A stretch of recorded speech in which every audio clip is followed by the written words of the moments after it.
I also went to see, along with Stig, I don't know if anyone else, Thor. So you can jump in if you want, Stig. I don't know who else saw Thor. I'll let you get your thoughts out first.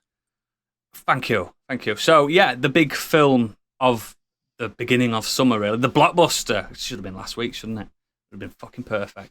Yeah, the big summer blockbuster came out. I went in with extremely high expectations because Thor Ragnarok is my favourite of the MCU films. I prefer a comedy edge to comic book films because Biggie knows he reads a lot of them. They are funny. A lot of comic books are just inherently funny because the artists get bored of just the fights and stuff like that. And I really love Taika Waititi. He's one of my favourite directors. I love everything he's ever done and been a part of, except Green Lantern. Didn't love any of that because he was in that, wasn't he, as an actor? So yeah, fuck Green Lantern. Look, you're thinking now, aren't you, Candy? Like, was it? Yeah, who was he in that then? He wasn't. He was. Don't make me watch it. Don't make me watch it. One of the characters. You'll know his voice as soon as you see the character. Trust me. CGI, but he's in it. But yeah, Thor: Love and Thunder. I went in, as I said, expecting really high things. I came out a little bit deflated from those high expectations. However, I must stress this: I really fucking enjoyed it. I thought it was an absolute laugh from start to finish. Did it add to the MCU at all? No, not at all. That film doesn't have to exist. Like most of the films we've seen in this phase, except Spider-Man, they don't really have to exist, do they? They just do. And we've said it before, me and Stig especially, a bad MCU film is still not a terrible film. It's just a bad MCU film. There's a different caliber to it, and I know people don't like to call them cinema, but they are fucking cinema. I'm not going down that argument. I fucking love them. But this, yeah, it was a laugh from start to finish. My ribs were actually hurting for a little bit because Taika Waititi does this thing where he does a cringe joke and he keeps it going for longer than most people would keep it going, and then it starts getting even funnier because he's just took it too fucking far. And there's two characters in this that I was howling every time I saw them and heard them on screen. You know who they are if you've watched this film. I'm just not going to spoil it for you. Let's just say they've got 4 legs. They've got 8 legs between them. But yeah, fucking love that. Everything about the plot was a really condensed version of 3 very well-known arcs. So the Mighty Thor being probably the most well-known of the acts of the arcs. I didn't like how it was condensed too much. It was too rapid, too fast. Everything happened at a pace that didn't deserve it, if you get me. It was there was a lot of heavy moments in this with jokes, and you can't really joke about these certain things. It leaves a bit of a foul taste in your mouth, but I think the payoff's fine. There's no great stakes at the end, and it's just Chris Hemsworth, man, naked. Jesus fucking Christ. I went with my wife. I put my hand over her eye. She went, fuck off. It's just a laugh. And it's just, I gave it an 8 out of 10. But upon reflection, I think it's more of a 7 out of 10. And I've knocked it a bit further down in my rankings. So over to you, Stig. What did you think of it? Not very good. I didn't think so. Nope. Is this the Taika Waititi's movie that isn't good? This is his worst. This is his worst film. Oh, there it is. Wow. It is his worst film. You are right, Biggie. It is his worst film. It's, as Oodle says, MCU films are still relatively enjoyable regardless. It's an enjoyable mid-range MCU film.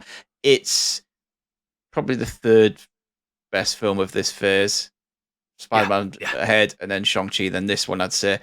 But unlike you, I found the jokes wore very thin, very quickly. Really? Yep. The joke between the hammer, going between his hammer and his and the axe.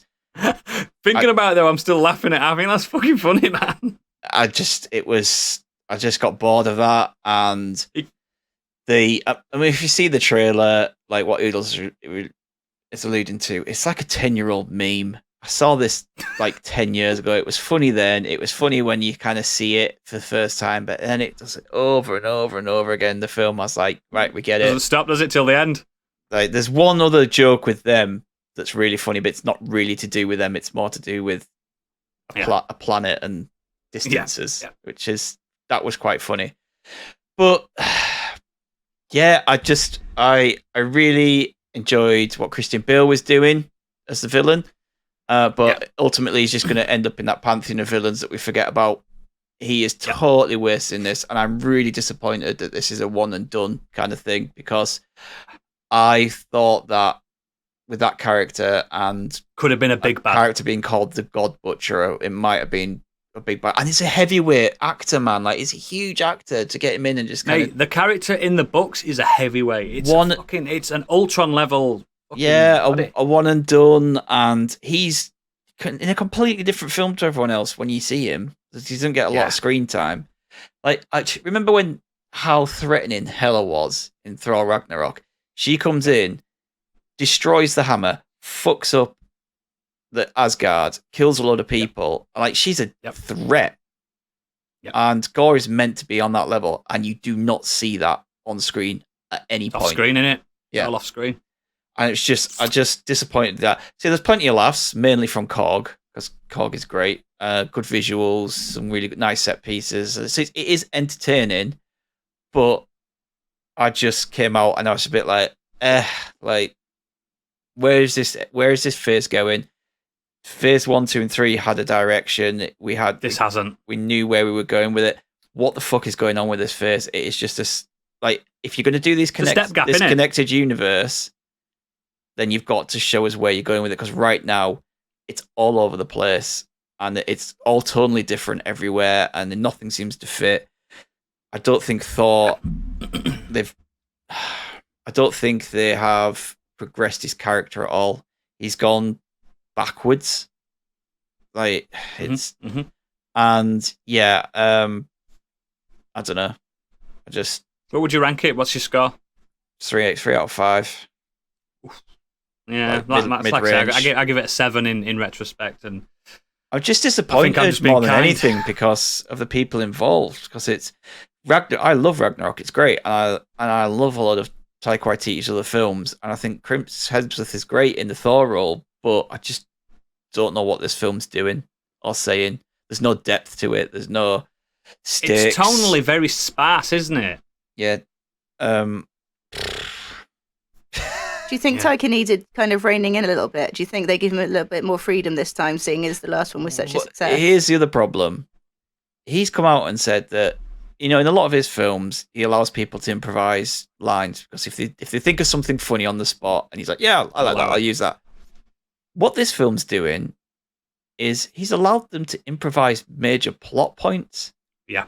Like, he's allowed them to just do what the fuck they want in the scene. All right, we'll use that. Said in an interview, he barely directed it. Yeah, like, you can't do that. There's no There's no direction. Like, what's the point of you even being there?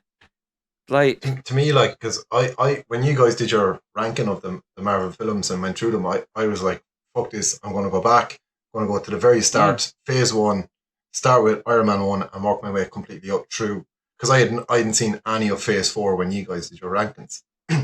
So I got to phase 4 and I've just finished Moon Knight, so that's where I am. And I think Shai-Chi is an absolute banger of a film. But other than that, I think there's no direction to the MCU. And I think what you're saying about Christian Bale's character there is really disappointing, because they're crying out for new characters and to take a new storyline in a new direction, because to me, the original Avengers trade has just, it's run its course. They need to introduce new characters, keep people hooked. And I think they've just failed miserably at that. We need a Thanos level threat. Yeah, that's what we need. Apart from Tom Holland, the whole fucking thing is falling apart, really. In my mind, he's holding it together at the moment. If you've seen Loki, he is. That's kind of showing where we might be going with a bit of a villain in this. But we're already still so late in the game. When are we going to see that? Yeah. Well, I mean, that's meant to. I think the next Ant-Man film is going to kind of bring that to the forefront. Hopefully. But I just thought. But Doctor Strange kind of renders a lot of Loki. It renders a lot of Loki irrelevant. Yeah, that's what I mean. There's no.